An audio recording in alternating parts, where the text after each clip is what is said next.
ሰላም ጤና ይስጥልን ውድ ተመልካቾቻችን ከትግራይ ቴሌቪዥን በቀጥታ የአማርኛ የዕለቱን ዜናዎቻችን ይዘን ቀርበናል። ዜናዎች በመምራት ፍርቱና ገብሩ ቆይታ አደርጋለሁ። መልካም በጎብኚዎች አገልግሎት አሰጣጥ ላይ የሚታዩ ክፍተቶችን ለመፈተሽና በዘላቂ ለመፍታት የሚያስችል ረቂቅ ደንብ መዘጋጀቱ የትግራይ ባህልና ቱሪዝም ቢሮ አስታወቀም። ትግራይ የባለብዙ ቅርስና የታሪክ ባለቤት ብትሆንም በሚገባት ልክ ተጠቃሚ እንዳልሆነችና ይህ በአፋጣኝ ለመፍታት ቀጣይነት ያለው አገልግሎት የሚሰጥ አሰራር መፍጠር እንደሚገባም ተገልጿል። ፍሬኒት ወልደመድን የትግራይ ባህልና ቱሪዝም ቢሮ ዘመናዊ የሆነ የቱሪዝም አገልግሎት ለመስጠት በመስተንግዶ የቱሪዝም አገልግሎት ሰጪ አካላት መመሪያ የሙያ ብቃት ማረጋገጫ እንዲሁም ሌሎች ዘርፎች ላይ የሚታየውን ችግር ለመፍታት የተዘጋጀውን አዲስ ረቂቅ ደንብ በተመለከተ ከተለያዩ ወረዳዎች የተወጣጡ የዘርፍ ባለሙያዎች ጋር ውይይት አካሂዷል። በትግራይ የሚገኙና የጎብኚዎችን ቀልብ የሚስቡ የተለያዩ የቱሪዝም መስህቦች ወደ ጥቅም በማዋል ማህበረሰቡ ተጠቃሚ በማድረግ እንዲሁም በጎብኚዎች አገልግሎት አሰጣጥ ላይ የሚታዩ ክፍተቶች ለመፈተሽና በዘላቂነት ለመፍታት የተዘጋጀ አዲስ ረቂቅ ደንብ ለማጽደቅ ከዘርፉ ባለሙያዎች ጋር በመግባባት ወደ ስራ እንደሚገባ የትግራይ ባህልና ቱሪዝም ምክትል ኃላፊ ወይዘሮ ዘነቡ ሐለፎም ተናግረዋል። ይህ ህግ እነዚህን ክፍተቶች ሞልቶልን የተሻለ የጉብኝት ስርዓት ቱሪስቶች መጥተው ደስ ብሏቸው ነገ ተመልሰው እንዲመጡ ብቻም ሳይሆን ሌሎችም ቱሪስቶች ይዘው መጥተው ተመጣጣኝ አገልግሎት አግኝተው ለዚህም ተመጣጣኝ ክፍያ ከፍለው ህብረተሰቡ በየደረጃው ከዚህ የሚገኘው ክፍያ ተጠቃሚ ሆኖ የመዳረሻ ቦታዎችን አልምቶ መልሶ ራሱን ተጠቃሚ የሚያደርግበትን ስርዓት ነው እንግዲህ ኤክስፔክት የምናደርገው ማለት ነው። ስለዚህ አሁን ትልልቅ ግብአቶች አግኝተናል። በቅርብ ጊዜ ያው ወደሚመለከተው አካል ሄዶ ደንቡ ይጸድቃል። ከዛ ቀጥሎ ደግሞ መመሪያዎች በቢሮ ደረጃ አጽድቀናቸው እነዚህን ክፍተቶች ፈተን የተሻለ ወይም ደግሞ ደረጃውን የጠበቀ የጉብኝትና የአገልግሎት አሰጣጥ ስርዓት ይኖረናል ብለን ነው። ይህ ደንብ ለቱሪዝም እንቅስቃሴ እድገት እንቅፋት ሊሆን የሚችሉ ህጋዊ አሰራሮችን በማስወገድ ከትውልድ ትውልድ እየተሸጋገረ የመጣውን እንግዳ የመቀበል ባህልን በማስቀጠልና በዘመናዊ አሰራር ለማሳደግ እንደሚያግዝ የገለጹት ደግሞ የዘርፉ ባለሙያዎች ናቸው። ያው እኛ እንግዲህ የመመሪያ በጣም ስንጠይቀው የነበረ ነው ስንፈልገው የነበረ ምክንያቱም በህብረተሰቡ እንዳልኩሽ ያው ህብረተሰቡ ከቱሪዝም መጠቀም ይፈልጋል። በርካታ ሰዎች ባይዘወይ ስራ እድሉ መፍጠር የሚፈልጉ አካላትም አሉ። ስለዚህ እነዚህ ሰዎች መመሪያ መሰረት አድርጎ ማገልገል ሲገባቸው በቂ መመሪያ ባለመኖሩ ለተገልጋይም ለአገልጋይም ምቹ ያልሆነ ሁኔታ ነበረ። ስለዚህ ሁሉ ግልጋሎት ዝህብ ሆቴል ይሁን ቱር ኦፕሬተር ይሁን ጋይድ ይሁን ማንኛውም አገልግሎት የሚሰጡ አካላት እንደ ሆቴሎች፣ ቱር ኦፕሬተሮችና ጋይዶች በዚህ ደንብ በመመራት አመርቂ አገልግሎት መስጠት ከቻሉ ጎብኚዎች ተደስተው ይሄዳሉ። ከዛ በተጨማሪ ለኛም ከደንቡ ውጭ የሆኑ አካላት ለመቆጣጠር ምቹ ይሆንልናል። ትግራይ የባለ ብዙ ቅርስና የታሪክ ባለቤት ብትሆንም በሚገባት ልክ ተጠቃሚ አይደለችም ያሉት የትግራይ ባህልና ቱሪዝም ቢሮ ኃላፊ ዶክተር አጽባህ ገብረ እግዚአብሔር ይህን በአፋጣኝ እንዲፈታም ቀጣይነት ያለው ሙያዊና ቀልጣፋ ጥራት ያለው አገልግሎት የሚሰጥ ተወዳዳሪ የሆነ አሰራር መፍጠር እንደሚገባም አስረድተዋል። ዓድና ናይ ሓድጊ ናይ ታሪክ ናይ ባህሊ ሃፍታም ናይ ተጠቃሚነት ግን ጫፍ ትግራይ የበርካታ ታሪክ ቅርስ ባህል ባለቤት ሆና ነገር ግን በሚገባት ልክ ለዓለም በመስተዋወቅ ተጠቃሚ አልሆነችም። ስለዚህ ይህን ለመቅረፍ ዘመናዊ ቀልጣፋና ጥራት ያለው ተወዳዳሪ የሆነ የቱሪዝም አገልግሎት መስጠት ይገባናል። ይህ ደግሞ ቀጣይነት ያለው ሊሆን ይገባል። በጋራ ተናበን በህግና ደንብ በመመራት ጠንክረን ልንሰራ ይገባል። ከሰላም ስምምነቱ በኋላ የተገኘውን የሰላም ጭላንጭል እንደድል በመጠቀም ከትግራይ መልሶ ግንባታ ጎን ለጎን መሄድ የሚችለውን ረቂቅ መመሪያ ማውጣት ወሳኝ ሆኖ በመገኘቱ ይህ ደንብ መውጣቱንና ይህ በአፋጣኝ ወደ ተግባር እንዲገባም በመድረኩም ተነስተዋል። ትግራይን በመወከል ኢትዮጵያ ታምርት ዓለም አቀፍ ኤክስፖ ላይ ተሳትፈው ያሸነፉ ተወዳዳሪዎች በትግራይ ከፍተኛውን እምቃም እንዳለ ማሳያ ናቸው ተብሏል። ተወዳዳሪዎቹ በሶስት አበይት ዘርፎች ያሸነፉ ሲሆኑ ይህም የህብረተሰቡ ችግር ከመፍታት ትግራይ ኢንዱስትሪና ማኒፋክቸሪንግ ዘርፍ ከማነቃቃት አንጻር ሚናው የጎላ ነውም ተብሏል። ማዛ መኮንን በአዲስ አበባ ከተማ በተካሄደው ኢትዮጵያ ታምርት ዓለም አቀፍ ኤክስፖ ላይ ትግራይን በመወከል የተሳተፉ 3 የልዩ ፈጠራ ተወዳዳሪዎች በከፍተኛ ውጤት አሸናፊ ሆነዋል። አሸናፊዎቹ ወደ መቀለ ሲገቡ የትግራይ ጊዜያዊ አስተዳደር ፕሬዝዳንት ሌተናል ጀነራል ታደሰ ወረደን ጨምሮ ሌሎች አመራሮች አቀባበል ያደረጉላቸው ሲሆን አሸናፊዎቹ እንደገለጹት በተሰማሩበት የስራ ዘርፍ ተስፋ ባለመቁረጥ በመስራታቸው ትግራይን ማስጠራት መቻላቸውና ሌሎች የፈጠራ ስራዎች እንዲሰሩ የሚያበረታታ ሽልማት ማግኘታቸውንም ገልጸዋል። ሽሞያ ኃይልሽ ገብረስላሴ ይባል ውድድር በጣም አሪፍ ነይሩ አው ደሞ ሓድሽ ነገር ፈጢርና ስለልኸድና ኃይልሽ ገብረስላሴ ይባላለሁ። ውድድሩ ቆንጆ ነበር። ከዛ በተጨማሪም አዲስ ፈጠራ ይዘን ስለቀረብንም ትግራይን ማስጠራት ችለናል። እኛም ከዚህ የበለጠ እንድንሰራ ተስፋ አግኝተንበታል። ሽልማትም አግኝተናል። ጊዜያዊና ቋሚ የመስሪያ ቦታ ተሰጥቶናል። አካል ጉዳተኝነት ከምንም አያግድም። እኛ እግር ስለሌለን ከመስራት አያግደንም። የሚያስፈልገው የሚሰራ ጭንቅላት ነው። ምንም ነገር መስራት እንችላለን። አሁንም የትግራይ መንግስት ድጋፍ ካደረገልን ከዚህ የበለጠ ሰርተን ስራ ፈጣሪ ሆነን ለሌሎችም የምንተርፍ እንሆናለን። በጣም ደስታን የተሰማኝ ብዙ ነገሮችን በቀጣይ እሰራለሁ። ሽማይ በረከት ገብረ ሚካኤል ይባላል። ናይ ድርጅትና ሽምካ ፍርያት ትግራይ በረከት ገብረ ሚካኤል ይባላለሁ። ፍርያት ከተባለ የማሽን ማምረቻ ድርጅት ወክዬ ነው ያሸነፍኩት። ሽልማት ማግኘት ለምትሰራው ስራም ማበረታቻ በመሆኑ በማሸነፋችን ደስ ብሎኛል። ስራ ሳንመርጥ ከሰራን የምንፈልገው ደረጃ ላይ መድረስ እንደምንችል መግለጽ እፈልጋለሁ። ሽማይ ኤፍሬም ጀማል ይባላል። በተወዳደሩ ሁለት ቃል ደግሞ ኤፍሬም ጀማል ኢንዱስትሪያል ኢንጂነሪንግ በጣም ይጥቦ ኤፍሬም ጀማል ይባላለሁ። የተወዳደርኩበት ዘርፍ በኤፍሬም ጀማል ኢንጂነሪንግ ነው። በማሸነፋችን በጣም ደስ ብሎኛል። አሸንፈህ ትግራይን ስታጠራ ደስታው ከፍተኛ ነው። ስራዎች ለመስራት ሁሉም አልጋ ባልጋ አይሆንም። ጠንክረህ ሰርተህ ግን መለወጥ የማይቀር ነው። ከህገወጥ ስደት ወጥተን ስራ ፈጣሪ ሆነን በመስራት መለወጥ አለብን እላለሁ።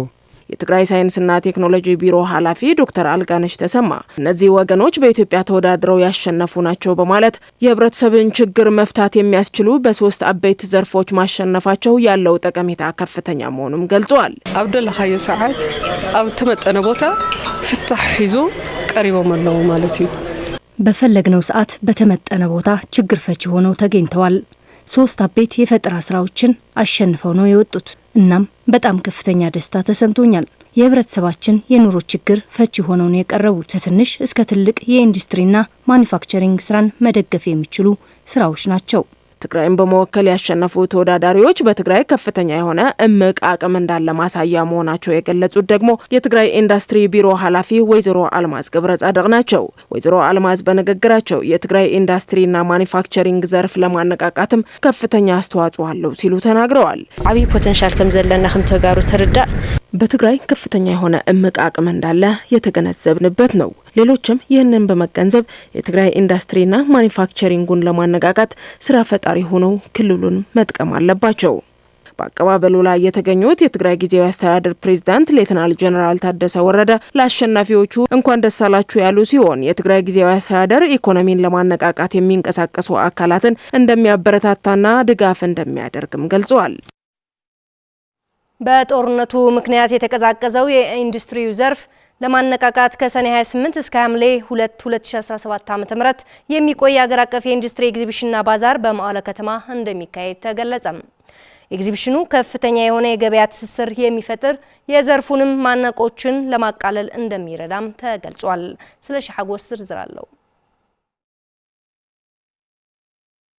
ወጣት በረከት ገብረ ሚካኤል የፍርያት ትግራይ ኢንዱስትሪ ባለቤት ሲሆን በ5000 ብር ካፒታልና አንድ ሰራተኛ ይዞ የጀመረው ስራ አሁን ላይ 50 ሚሊዮን ካፒታል አስመዝግቦ በስራው ቀጥሏል። ድህረ ጦርነት የሚሰራው ስራ እንዴት አይነት እንቅስቃሴ ላይ ይገኛል ብለን ጠይቀነው እንደሚከተለው ይገልጿል።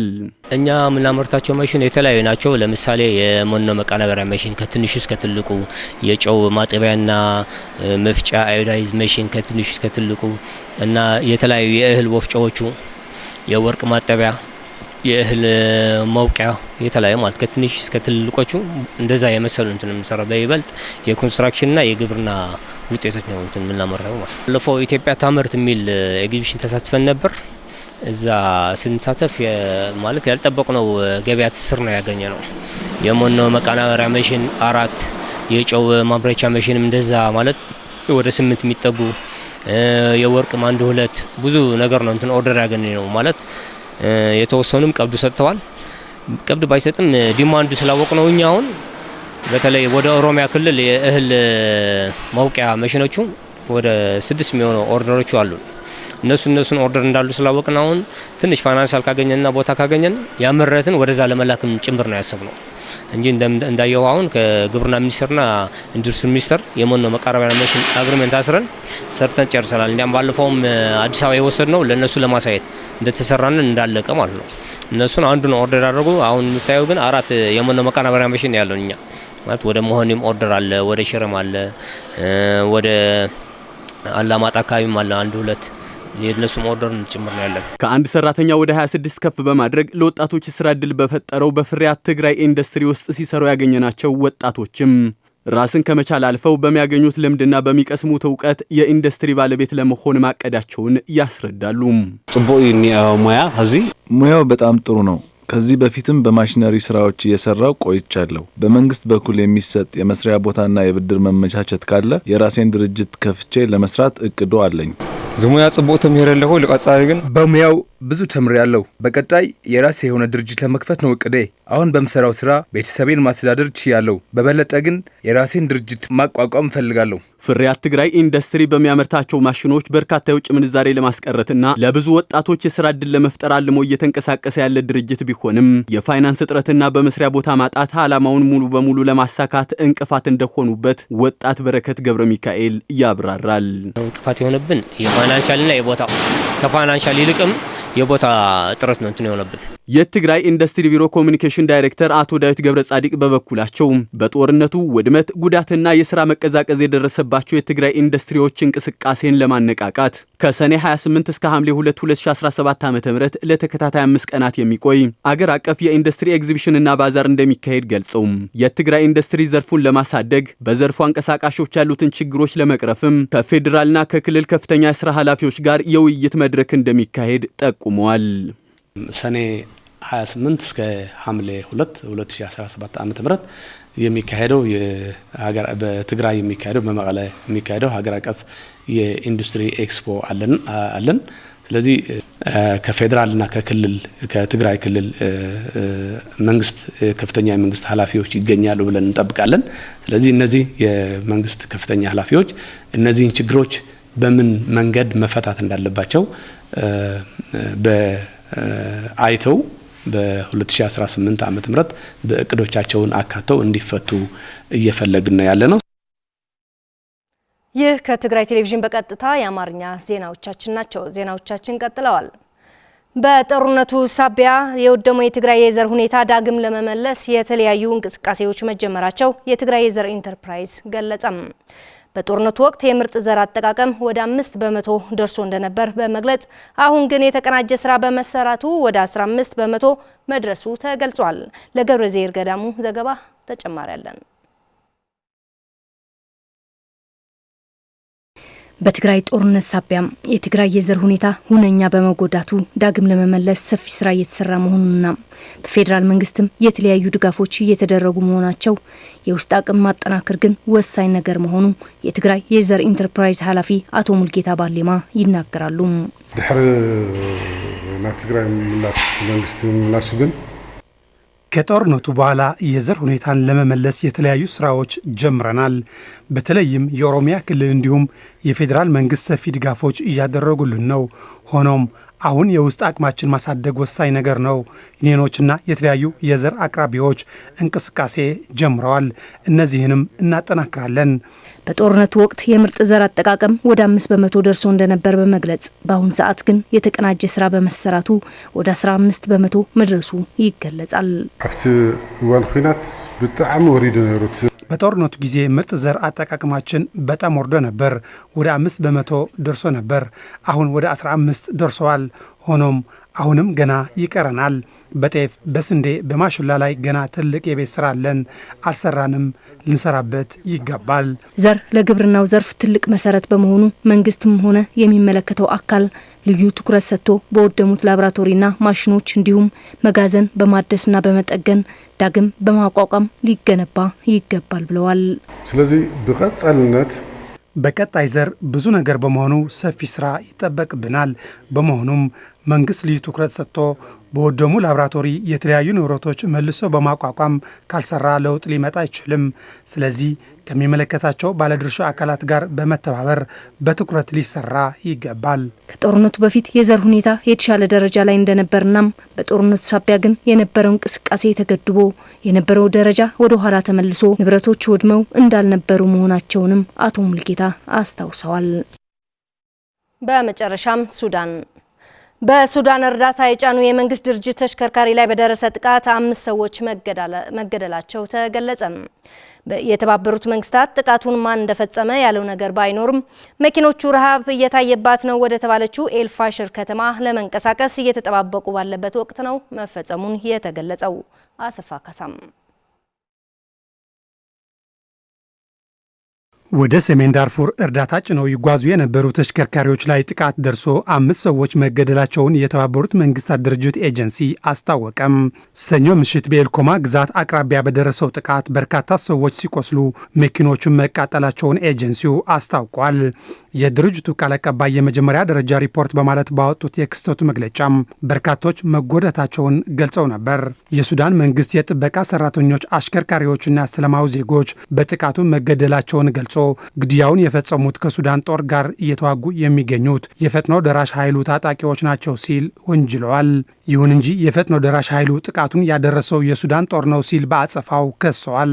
የተባበሩት መንግስታት ጥቃቱን ማን እንደፈጸመው ያለው ነገር ባይኖርም መኪኖቹ ረሃብ እየታየባት ነው ወደ ተባለችው ኤልፋሻር ከተማ ለመንቀሳቀስ እየተጠባበቁ ባለበት ወቅት መፈጸሙን አስረድተዋል።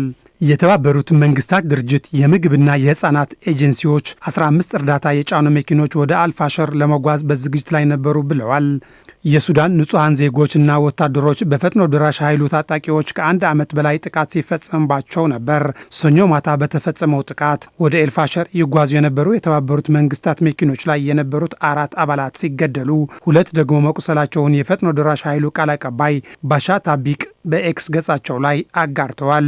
የኤልኮማ አስቸኳይ ጊዜ በጎ ፈቃድ ሰራተኞች በፌስቡክ ላይ ባጋሩት ተንቀሳቃሽ ምስል እርዳታ የጫነ መኪና ሲቃጠል የሚታይ ሲሆን ለጥቃቱ የሱዳን ጦር ድሮኖች ተጠያቂ አድርገዋል። ኤልኮማ በፈጥኖ ድራሽ ኃይሉ ቁጥጥር ስር ስትሆን ከዚህ ቀደም ከሱዳን ጦር ጋር በነበረው ውጊያ በተደጋጋሚ ኢላማም ነበረች። በከተማዋ ላይ በደረሰ ተደጋጋሚ ጥቃትም ንጹሐን ሲገደሉ መሰረተ ልማቶችም ወድመዋል።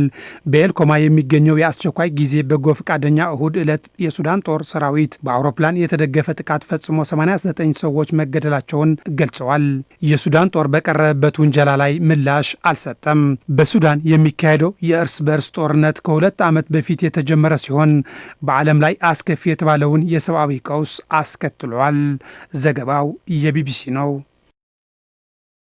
አሰፋ ካሳ ያዘጋጀው ነበር። ሰለሞን አስመላሽ አቅርቦልናል። የተከበራችሁ ውድ ተመልካቾቻችን ከትግራይ ቴሌቪዥን በቀጥታ የአማርኛ ዜናዎቻችን የዕለቱ እነኚህ ነበሩ። ፍርቱና ገብሩ አቀረብኩላችሁ። ከቀሪ የትግራይ ቴሌቪዥን ፕሮግራሞች ጋር መልካም ቆይታ።